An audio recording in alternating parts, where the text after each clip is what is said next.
안녕하십니까. 권순장의 브릿지 권순장입니다. 아파트 사이클 연구소 이현철 소장님을 옆에 지금 모시고 있는데요. 반갑습니다. 네, 안녕하세요.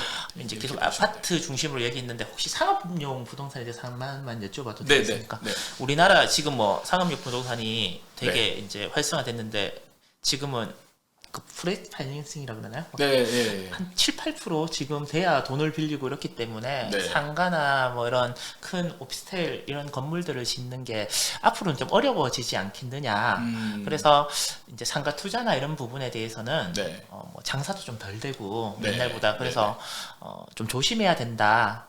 그리고 이런 상업용 부동산은 뭐 옛날에 한참 뭐 연예인들이 꼬마 부동산 투자하고 그래서 핫했었는데 네. 일반인들이 공부하거나 도전하는 부분들은 좀 조심해야 된다라고 네, 얘기하시는 분들도 있던데 어떻게 생각을 하십니까? 저는 좀 분석, 지금 사실 결과는 뭐 크게 다르지 않은데 분석 방법에 있어서는 저는 접근 방법에 있어서는 네. 조금 다른 생각을 가지고 있어요.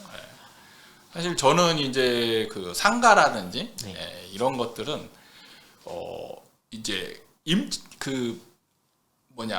상가의 예를 들면서 수익률 아니면 뭐 매매가의 근간이 되는 게 사실 임차인이거든요. 네네.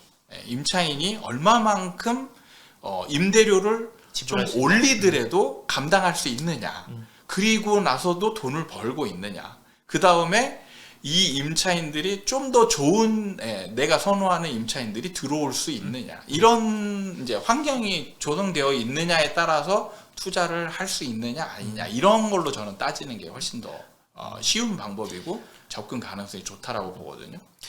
그것도 공부를 더 많이 해야 되겠다, 맞죠? 오히려. 예, 진짜 상가는 공부해야 될 게 훨씬 더 많습니다. 전에 이제 제가 상가를 찍기도 했었는데 많은 분들이 임차인에 대한 공부를 거의 안 하는 분들이 많거든요. 네. 그래서 제가 이제 임차인에 대한 분석 방법을 살짝 이제 알려주는 게 있어요. 사실은 임차인들이 수익 구조를 알아야 돼요.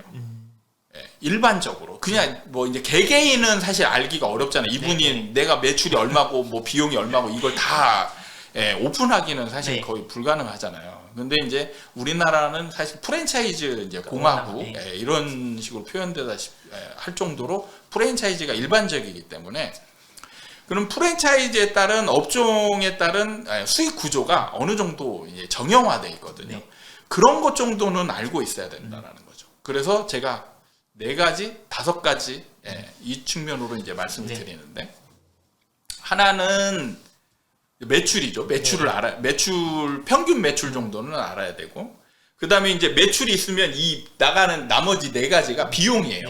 이제 비용을 그래야 이제 이익이 생기는 거잖아요. 그래서 이 비용이 뭐냐? 첫 번째는 이제 원가. 음식점을 한다면 재료죠. 재료비. 재료 이제 원가의 비중이죠. 몇 퍼센트를 차지한 매출의 몇 퍼센트. 그 다음에 이제 인건비죠. 인건비도 뭐 어떤 사람 많이 쓸 수도 있고 적게 쓸 수도 있는데 이건 일반적인 평균치를 얘기하는 거예요. 그래서 매출이 어느 정도 나오면 여기는 뭐 주방장은 몇 명 쓰고 홀은 몇 명 쓰고 이런 게 거의 정형화되어 있어요.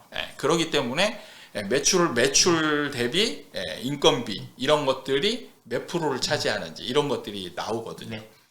그 다음에 이제 또 중요한 요인이 이제 고정 관리비예요. 고정 관리비에 포함되는 게 이제 임대료하고 그 다음에 이제 수도세, 전기세 이런 것들을 포함한 건물 관리비. 이게 이제 고정비로 나가는 거고.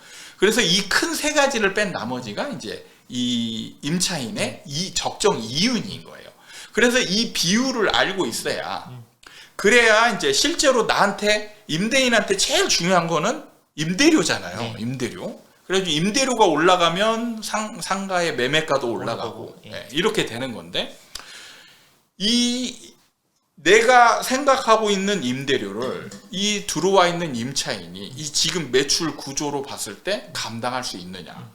사실 임대인은 계속 임대료를 올리고 싶어 하잖아요. 근데 올리다 보면 너무 이제 과해가지고 임차인이 이걸 감당하지 못했을 때 망해 가는 거잖아요. 예, 그렇게 해서 망해 나가면 이제 새로운 임차인이 내가 원하는 임대료를 주고 들어올 임차인들이 있는지 없는지 이런 거를 파악하고 있어야 내가 올리는 것도 이제는 좀 멈춰야 되겠구나. 네. 아니면 오히려 깎아줘야 되겠구나. 이런 것들을 생각할 수 있는데 이런 것 자체를 모르면 모르죠. 그냥 막 올리기만 하는 거예요. 올리기만 하는 거야. 예, 그래서 임차인이 죽어나가는지도 모르고 계속 올리다가 예, 올릴 때는 좋죠. 임차인은 어떻게든 이제 버티다가 망해 가는 거니까. 그리고 이제 이 사람이 망해서 나는 여기서 도저히 유지할 수가 없습니다. 그러면 이제 다 허물고 나가죠. 네, 원상복구하고. 예. 그러면 그때부터 이제 공실이 생길 가능성이 생겨요. 그러면 이제 그동안에 임대료 올리면서 좋았다가 예, 임대인이 망하는 쪽으로 가는 거죠. 그러니까 이런 거를 이제 고려한 투자가 이루어져야 되지 않나. 상가나 뭐 이런 것들은 진짜 공실의 위험은 항상 따지고 네, 고민해봐. 그 공실 나면 관리비는 주인이 계속 내고 있어야 되니까. 그렇죠. 그리고 이제 공실이 나면 사실 임차인이 예, 집하고는 달라요. 집은 공실이 나더라도 싸게 주면 들어오거든요. 상가는 싸게 준다고 들어오지 않습니다. 왜냐하면 임차인이 들어와서 생활만 하는 게 아니고 돈을 벌어야 되잖아요. 그럼 공실이란 얘기는 이 기존에 있던 임차인이 여기서 돈을 못 벌었다는 거를 증명하는 거거든요. 네네. 그렇기 때문에 임차인들이 섣불리 들어오지 않아요. 그거를 임대인들이 잘 알고 있어야 됩니다. 제가 그 몇 년 전에 부동산 전문가 네. 분의 강연을 들으러 간 적이 있거든요. 네네. 네, 요즘도 되게 뭐 자주 나오시는데 그분이 하시면 돈 있으면 부동산 쉽다. 네. 돈 있으면 현대 압구정 예, 아파트 사놓고 기다려라. 무조건 2배 된다. 언제 재개발 될지 모르지만. 네, 네. 두 번째 이제 하신 말씀이 본인이 처음으로 강남에 평당 1억을 얘기를 했는데 결국 3억까지는 오를 것이다 라는 얘기를 듣고 내가 나오면서 뭐지? 이렇게 하고 나왔는데 네, 네. 그 이야기에 동의하십니까? 저는 그 부분은 일정 부분 동의를 합니다. 네. 일종의 보면 장기적 우상향이거든요. 이제 굴곡은 있지만 장기적 우상향해서 언젠가는 3억도 달성하는 날이 오긴 올 거다 이렇게 생각을 하고 있는데 문제는 저는 이제 시장 사이클을 굉장히 중요시 여기는 게 하락하면 뭐 7, 8년 이상 근 10년 그리고 하락폭도 작은 게 아니고 한 4, 50% 가까이 떨어지기 때문에 이런 건 피하는 게 좋다. 이런 논리이기 때문에 아무 때나 사는 게 아니다. 이렇게 이제 강남의 집값도 한 40% 정도까지도 떨어질 수 있다고 생각을 하시나요? 만약에 하락계 접어들면? 실제로 하락을 그렇게 했었고요. 네. 앞으로도 저는 40% 이상 하락할 거라고 보고 있습니다. 지금은 뭐 아직까지 많은 의견들이 팽팽하게 맞서고 있는데 제가 오늘 소장님과 얘기를 나누면서 이거는 거의 마음이 이쪽으로 많이 기우는데? 라는 생각이 이제 네. 드는 게 진짜 사실이거든요. 네. 혹시 소장님 그 마지막 질문인데 네. 요즘은 저도 뭐 최근에 소장님 영상을 보고 계속해서 업데이트를 하고 있습니다만 소장님도 이제 공부를 계속 해 가시니까 네, 네. 혹시 주변에 참고하시는 뭐 이렇게 뭐 유튜버라고 하면 그렇지만 부동산 전문가나 이런 분들이 계시는지 네. 또 이제 덧붙여서 부동산 공부를 이제 처음에 진짜 몸으로 느끼시다가 계속 공부를 해 오시면서 부동산에 대한 관점이나 이런 것들은 이렇게 정립을 하고 이런 식으로 공부를 해 나가야 될 것 같다라는 부분이 있으면 시청해 주신 분들께 말씀을 좀 해주시겠습니까? 저는 저를 표현할 때 이제 극현실주의자라고 얘기를 하거든요. 시장을 분석할 때도 뭐 아까도 말씀드렸지만 이상이나 당위 이런 거를 철저하게 배제합니다. 그래서 현재 시장 상황에서 벌어지는 거를 가장 객관적으로 분석을 하고 해서 이제 시장 분석을 하는 편인데 저는 우리나라 시장 상황, 시장이 우리나라 사람들이 아까도 얘기했지만 우리나라 사람들 부동산을 거주 개념으로 매수를 하는 사람보다는 저는 보다가 아니고 거의 100%에 가깝게 사람들이 돈만 생각하고 집을 산다. 거주는 사실 사고 나면 해결이 되는 거니까. 그렇게 생각하기 때문에 부동산 시장이 저는 다른 유튜버나 전문가들이 생각하는 시장하고 완전히 다르다라고 생각을 해요. 시장이 전제 자체가 다르다. 그렇기 때문에 분석 자체가 완전히 다른 거죠. 그래서 저는 사실 그 저하고 시장 상황을 똑같이 보고 있는 전문가는 제가 한 분도 못 봤어요. 유일하게 이제 제가 좀 그 비슷한 생각을 가지고 있다라고 느끼는 분이 누구냐면 기자분이. 예, 그 3프로 TV에 나오는 그 저기 이진우 기자님이 예, 유명하시죠? 예, 이진우 기자님이 인터뷰하는 걸 제가 봤을 때 이제 그분이 우리나라 사람들은 리브 개념과 바이 개념으로 이제 봤을 때 리브 개념은 거의 없다. 바이 개념으로 접근하고 있는데 왜 사람들이 자꾸 리브 예, 거주 개념으로 자꾸 분석을 하는지 모르겠다. 이런 이제 얘기를 한 거를 제가 봤거든요. 네네.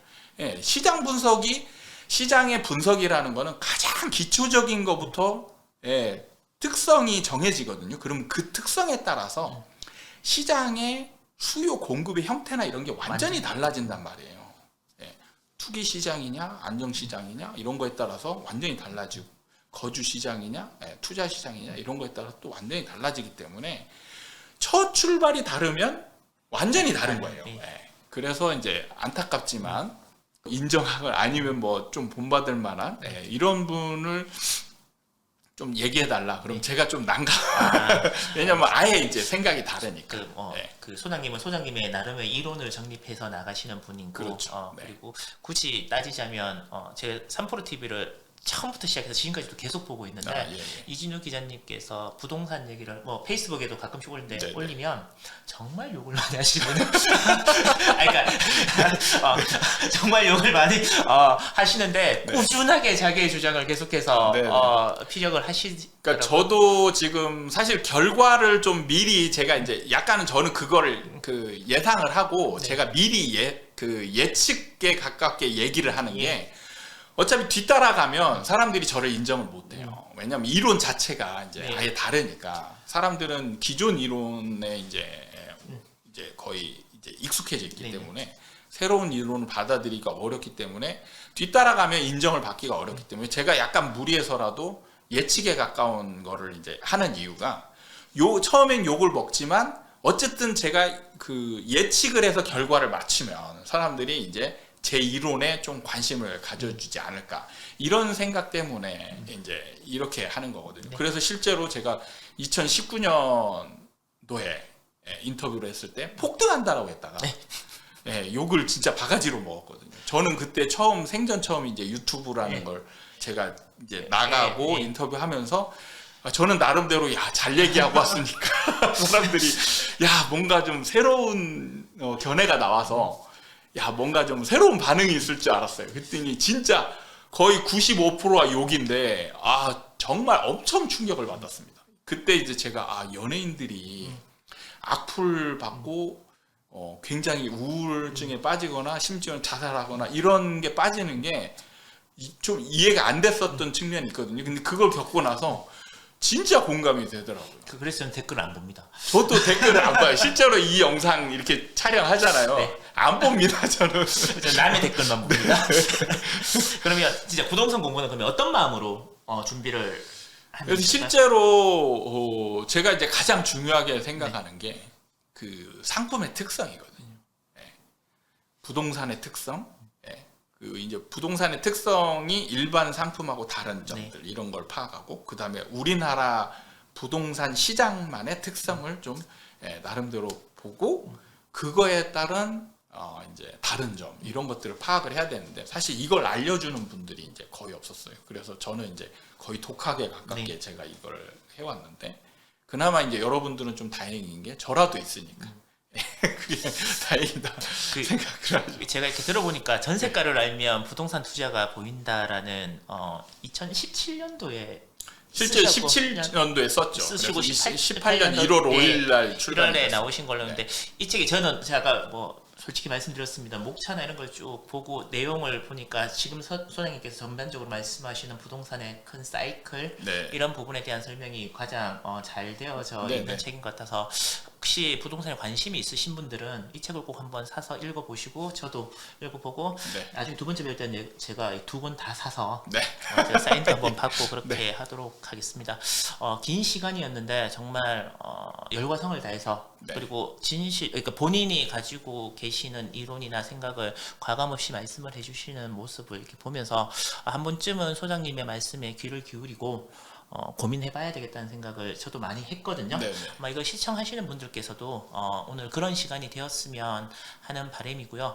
다음번에 집값이 떨어지면 맞췄습니다 이러면서 웃는 게 아니라 정말 이런 상황이 생겼는데 소장님 저희 진짜 아까는 이빨 깎게 물고 그냥 사시라 그랬는데 그거 네. 말고 네. 그거 말고 또 다른 어떤 대안이나 이런 게 있으면 좀 알려주십시오라는 그런 시간 또 가졌으면 네, 네. 하는 바람을 좀 전해봅니다. 그리고 이제 네. 뭐 마지막으로 네. 저희가 좀 빠진 게 있어 예, 생각이 예. 나서 그러는데 사실 이제 그 하락 시장이 되면 네. 사람들이 관심에서 멀어지거든요. 네네네. 이때가 가장 중요한 시기라고 저는 생각을 해요. 그러니까 사실은 제가 현업에 있으면서 바닥권에서 많은 사람들을 상담했는데 이 사람들이 안 샀단 얘기예요. 예. 그러니까 이 사람들은 준비가 안 된 거죠. 네. 그러니까 여러분들이 지금 만약에 지금 생각은 그럴 거예요. 하락하고 나면 야 나중에 싸지면 내가 그때 사야지. 근데 제가 진짜 장담하는데 여러분 그때 못 삽니다. 못 사요. 더 떨어지길 바라고 더 많이 기다려야 되고 이런 생각을 하고 와닿는데 삼성전자 9만 원일 때 6만 원만 되면 내 전재산 몰빵한다 그랬는데 지금 5만 원 깨지기를 바라는 사람이 안 사신 분들 그게 이제 왜 그렇게 되는지를 이해하기 위해서 공부를 해야 됩니다. 그래서 하락기 때에 관심을 멀리한 분들은 필연적으로 상승기 때 놓치는 상황이 벌어진다라는 거죠. 그래서 하락기 때 관심을 놓지 않고 이때 좀 조급하지 않은 상황에서 조급하면 공부가 안 되거든요. 조급하지 않은 상황에서 이제 공부를 정말 철두철미한 공부를 하셔서 대비를 하셨으면 좋겠다. 이 생각을 좀 그래, 부동산 공부는 이걸 시청하신 이 순간부터 지금 하시면 됩니다. 긴 시간 감사합니다. 네. 고맙습니다. 네, 고맙습니다.